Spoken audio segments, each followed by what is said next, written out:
Hey, it's Dr. Taylor again. So we are live. Turn this light on over here.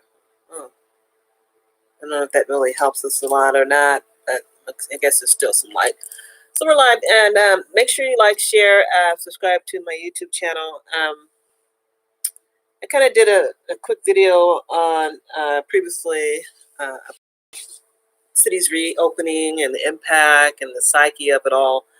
And I got some questions, and I think that we probably should have stayed closed. Maybe follow medical, scientific.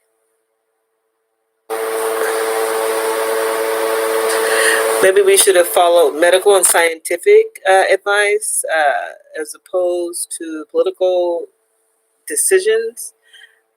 When it comes to opening up the economy, we may have opened up a little too soon, based on the readings and some of the information that's out there, and still not being any care. But I know that people are anxious to get out, kind of stressed out being in the house, and it's maybe impacted a lot of our lives because there's a lot of people who are jobless, without jobs, and there are people still without jobs. Although the city, some of the videos that I've recently seen in some of the cities, it looks like we may be more at risk based on observation of what I've seen on some of the recent videos. So with that being said, I've seen other cities in Netherlands and other countries, so forth, how they've either been able to really minimize the risk of this COVID-19 or literally eliminate it. And by achieving that, we had to give up something. And that was, our freedom that would have really curtailed this whole situation. But now it's surging. Our numbers are getting higher, but yet we're back at work. People are going to work at risk. So in my opinion, I think it's a little bit more riskier. And it's kind of probably a little scarier because people are scared to go back to work in fear of catching the COVID-19. But yet, the cities are opening up and people are being forced back to work or having to make a decision. And some of those decisions are life decisions. There have been people who actually went back to work that had recent surgeries, suppressed immune systems, and that I've read, and a couple people have died as a result of having to go back to work. So maybe a quick lockdown, just for a quick 2 weeks. It wouldn't have been that bad if we would have just sacrificed it for the name and the sake of many family members that have died. I've had a very close family member of mine that passed away of COVID-19. So it definitely hits home, and I'm sure it hits home for many of us out there. And I think it would have been wise of our government to really have just did a quick lockdown for a couple weeks, and nobody moves. Let's get rid of this. Let's eradicate it. But now it's just spreading, and it's just lurking around. It's not going to magically go away. It's still there. Everybody's rushing to hate all of it possibly, but it may not. It may not find a cure. It may find something that would help reduce the severity of the symptoms. But I think, the decision to open up the country, it's a catch-22 to try to stabilize the economy, to try to get things back. But in harsh reality, we're going to lose more lives. There's still going to be a lot of people without jobs. There's still going to be businesses that aren't willing to put people's lives at risk. So it's a catch-22. And I guess we're just going to have to see how it all turns out. I'm optimistic about it. I do think that if it surges to a severe degree where the numbers are just getting high, we probably should just shut it down for a couple of weeks, and really try hard to eradicate the situation so that we can come back to a normal life. If there's no cases and we may have to wear masks for the rest of our life, and it may become a norm.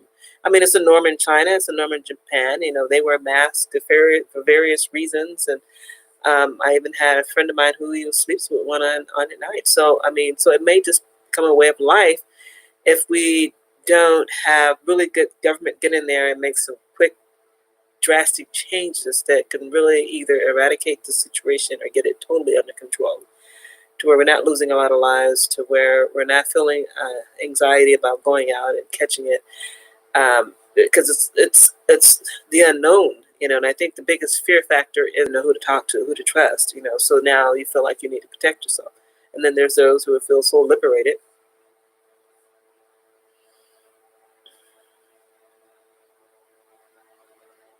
Then we have those who feel really liberated, don't want to wear a mask, and so now you're kind of wondering, okay, does he have it? And it would be good to know that we can go back to the norm. We cannot say that things are back to normal because they aren't. Nothing's back to normal right now. Right now, everything's abnormal. We're just trying to survive and sustain in the economy and the cards that we have to deal with today. If somebody comes up with a miraculous miracle cure to where it eradicates, we're blessed not to get Ebola. During that era, only 2 people made it into the state. Everything's on lockdown, and it saved us. But not this time. There was a delay in a decision. This virus was thought to be a joke and fake news and all that stuff back in January. So it kind of just had a chance to just infiltrate the United States, and now we're dealing with it. So I think that the best strategy for us.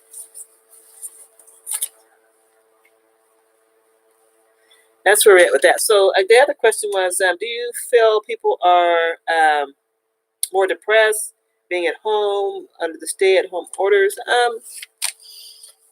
Well, I've read some articles where people have felt like there's been some suicides. There's been a high incidence of domestic violence. I don't know if people feel like they're in such a cramped space, or just work together, not bicker and fight among each other. There may have been individuals who have felt depressed. I kind of felt myself even a little isolated. 2 months is a long time, and there's nothing going on. And you have to establish coping strategies, things that you can do to help you to get through this time.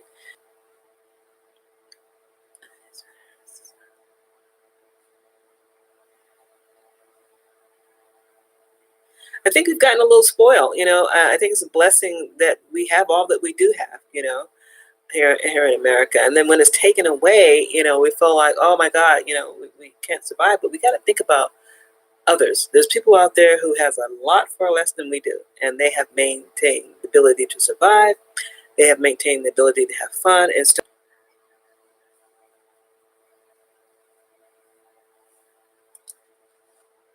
And that this COVID-19 shouldn't be an excuse for that, because there's no excuse for domestic violence. We shouldn't be trying to hurt one another. If anything, we should be trying to love on each other, because there's no day promised to us. So with that being said, that was that question. Another question was asked, let's see, should the schools open? Oh, that's a good one. Well, I have two individuals, 2 twin sons, one in college, the other one just graduated. Young adults and individuals in college who have strong immune systems. And if you got family at home and they come and they're sick and they pass it on to you, you may not have the strong immune system to be able to sustain. So I think it's a little bit too soon for the schools to open. I know that kids are ready and eager to get out and socialize and have friends, but they've got Zoom, they've got these Xbox, they're able to talk to people.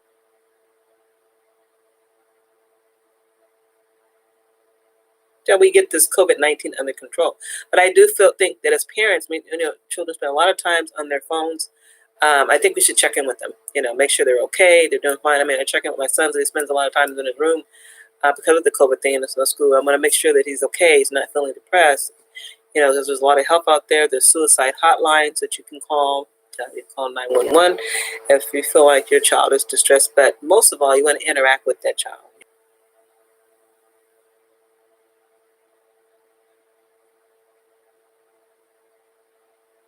And perhaps, conduct some family outings together, or even if you just get in your car and go for a drive, or, take your kid out and, play with them, play catch, basketball. Just really keep his mind and brain stimulated during these times. I know the online thing may be challenging for youth because they're still, again, isolated. They're not around their peers, they're not around their friends. But I think the most important thing as family, as a parent, we're trying to keep our kids safe. That's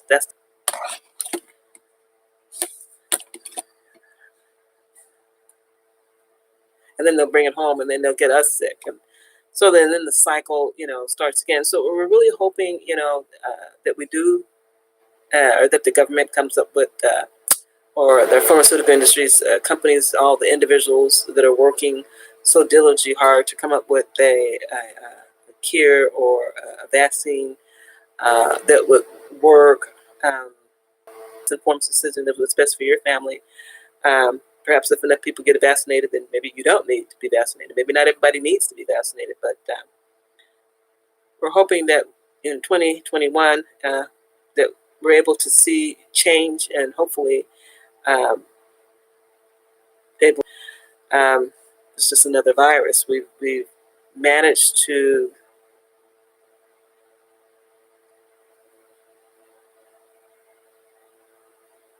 overcome a lot, and we're a strong nation, and I'm sure that we'll overcome this. You know, it just takes time, it takes patience, and then we all have to work together to make sure that we help each other and that we support one another and that we try to protect each other by wearing masks. You know, protect your fellow man.